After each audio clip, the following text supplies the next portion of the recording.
தபால்காரரே, இதையா தேடுறீங்க?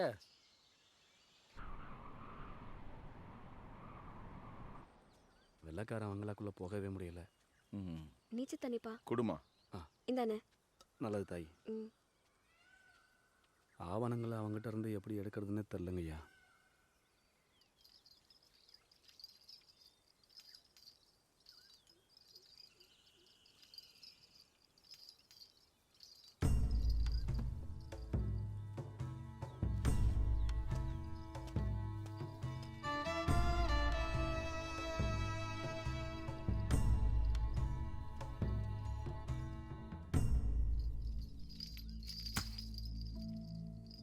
ஐயா, உங்க மேல நான் ரொம்ப மரியாதை வச்சிருக்கேன். ஆனா நீங்க எல்லாரும் எனக்கு பின்னாடி என்ன பண்ணிட்டு இருக்கீங்க? எதுக்கு இந்த மாடசாமி நம்ம வீட்டுக்கு வந்துட்டு போறான்? எதையும் மறைக்காம சொல்லுங்கய்யா. மாடசாமியோட நோக்கம் வெள்ளக்காரனோட நிர்வாகத்தை அழிக்கணுங்கிறதும் வெள்ளக்காரன் மேல மக்களுக்கு இருக்கிற பயத்தை போக்கணுங்கிறது தான். அதுக்காகத்தான் உங்ககிட்ட இருந்து தபாலையும் மற்ற பொருட்களையும் பறிமுதல் செய்ய முயற்சி செஞ்சிருக்கான். சாதாரண ஜனங்க கிட்ட இருந்து அவன் எந்த பொருளையும் வாங்கினது கூட இல்லை. இந்த மண்ணையும் மக்களையும் கொள்ளையடிச்சுக்கிட்டு இருக்கானே வெள்ளக்காரன். என்னது? வெள்ளக்காரங்க நம்ம மண்ணையும் மக்களையும் கொள்ளையடிச்சிட்டு இருக்காங்களா? ஐயா, நான் இள வயசுக்காரன் தான். ஆனா நாட்டு நடப்பெல்லாம் எனக்கும் ஓரளவுக்கு தெரியும். துரை சொல்லியிருக்காரு, வடநாட்டுல ஒரு வழிப்பறி கொள்ளக்காரன் கும்படிக்காரங்கிட்ட மாட்டிக்கிட்டு வாக்குமூலம் கொடுத்துருக்கான். என்ன தெரியுமா? இது வரைக்கும் 750 பேருக்கு மேல நான் கொலை பண்ணியிருக்கேன், ஆயிரக்கணக்கான இடத்துல கொள்ளையடிச்சிருக்கேன்னு. நீங்க வர்றதுக்கு முன்னாடி சுதந்திரமா தெரிஞ்சிட்டு இருந்தேன். இப்பதான் உங்ககிட்ட மாட்டிக்கிட்டு சாவுக்காக காத்துட்டு இருக்கேன்னு. இதுதான் என் வெள்ளக்காரன் வர்றதுக்கு முன்ன இருந்த நம்ம மண்ணோட நிலைமை. அன்னைக்கு சனங்கள்லாம் வெளியே போனா உசுரோட திரும்பி வர முடியுமான்னு பயத்துல தானே வாழ்ந்தாங்க. உங்களுக்கு ஒன்று தெரியுமா? எங்க அண்ணன் பொஞ்சாதி திருவிழாக்கு பிள்ளையோட ஊருக்கு போனவன் திரும்பி சவமா தான் வந்தான். அம்மாவை கொண்டுட்டு பச்சை புள்ளைய தூக்கிட்டு போயிட்டானுங்க கொள்ளையனுங்க. அந்த புள்ள உசுரோட இருக்கா இல்லையா, எங்க இருக்கு, அதை பத்தின நினப்பு வந்தாலே எங்க மனசெல்லாம் ரணமாயிரும்.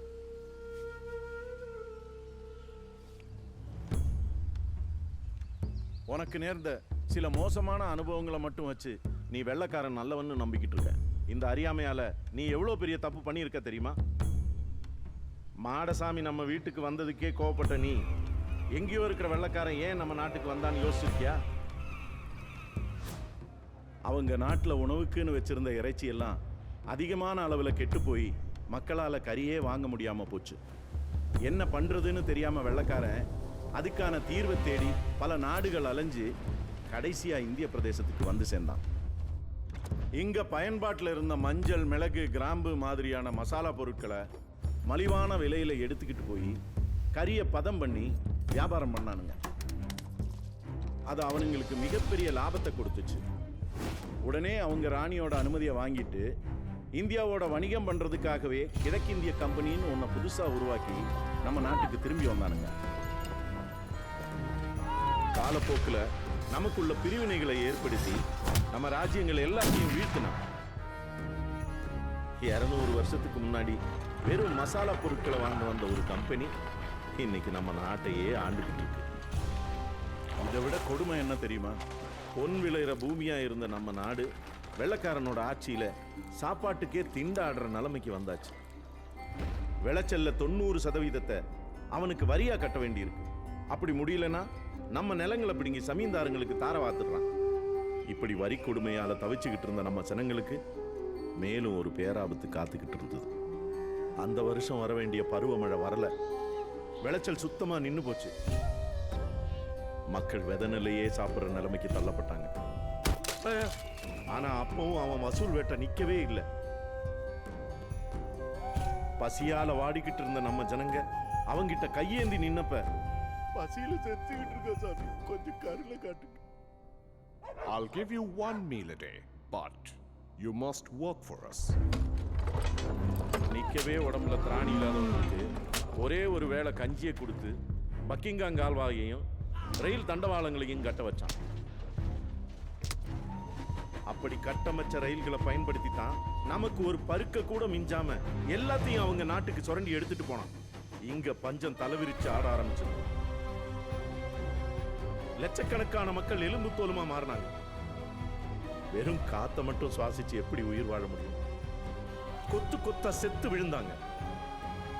இதெல்லாம் ஏதோ கண்காணா தூரத்துல நடந்த விஷயம் கிடையாது. நம்ம சென்னப்பட்டணத்துல வியாசர்பாடி பெரம்பூர் தெருக்கள்ல நடந்த கொடூரம்.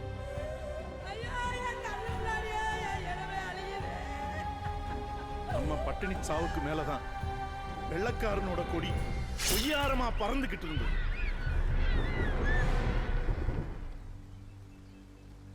இந்த கொடுமையெல்லாம் மலையில வாழ மக்கள் உங்களுக்கு தெரிஞ்சிருக்காது, தெரிஞ்சிருக்க வாய்ப்பும் இல்லை. இந்த சங்கதி எல்லாம் உங்களுக்கு எப்படி தெரியும்? நானும் ஒன்ன மாதிரி வெள்ளக்காரங்கிட்ட வேலை பார்த்து வந்தான் தம்பி. ஜார்ஜ் கோட்டை தாசில்தாரா இருந்தேன். அவனோட அக்கிரமங்களை எல்லாம் கண்ணுக்கு முன்னாடி பார்த்தோம். எதுவுமே பண்ணாத பாவினா. என்ன மாதிரி அதிகாரத்துல இருக்கிறவங்க, ஆட்சியில இருக்கிறவன் என்ன பண்ணாலும் எதிர்த்து கேள்வி கேட்காதனால தான் கீழே இருக்கிற பாமர மக்கள் கஷ்டப்படுறாங்க. குற்ற உணர்ச்சி தாங்க முடியாம என் சொத்தையெல்லாம் வித்து மக்களுக்கு கஞ்சி தொட்டி வச்சேன். ஆனா அதையும் ஒரு மாசத்துக்கு மேல என்னால தொடர முடியல. அந்த வெள்ளக்காரங்க நாட்டுப்புறத்தை எல்லாம் கொள்ளையடிச்சிட்டு இப்ப மலைக்காட்டு பக்கம் திரும்பி இருக்கிறானுங்க. மேற்கு தொடர்ச்சி மலைகளை கொடைஞ்சு அது வழியா ரயில் பாதைகளை போட்டு எல்லா துறைமுகங்களையும் இணைக்க போறானா. ஏற்கனவே சென்னப்பட்டினத்துல நடந்த பேரழிவுக்கு முக்கியமான காரணமே ரயில்கள் தான். இப்போ இந்த திட்டமும் நிறைவேறிடுச்சுன்னா உணவு தானியங்களை மட்டும் இல்ல, அவன் கண்ணில் படுற எல்லாத்தையும், ஏன் உன்னையும் என்னையும் கூட அவன் நாட்டுக்கு கூலி அடிமையா கடத்துவான். எத்தனையோ பேர் படையெடுத்து வந்து அழியாத நம்ம நாடு இந்த வந்தேரிகளோட பேராசையால சுடுகாடு ஆயிடும். இப்பேற்பட்ட திட்டத்தோட ஆவணங்களை தான் நீ ஆதிமலை பெங்களால இருந்து கண்மூடித்தனமா கொண்டு வந்து கொடுத்துருக்க. அந்த ஆவணங்கள் எல்லாம் இப்ப தயாரா இருக்கு சென்னப்பட்டணத்துக்கு போக, அங்க இருந்து லண்டன் சீமைக்கு. அதுக்கப்புறம் அவனுங்க படப்பட்டாளத்தோட இங்க கிளம்பி வந்துருவானுங்க. இப்ப என்ன பண்றதுன்னே தெரியல. நீ செஞ்ச தப்பால நாளைக்கு பல தலைமுறைகள் அவங்கிட்ட அடிமையாவே பிறந்து அடிமையாவே சாவும்.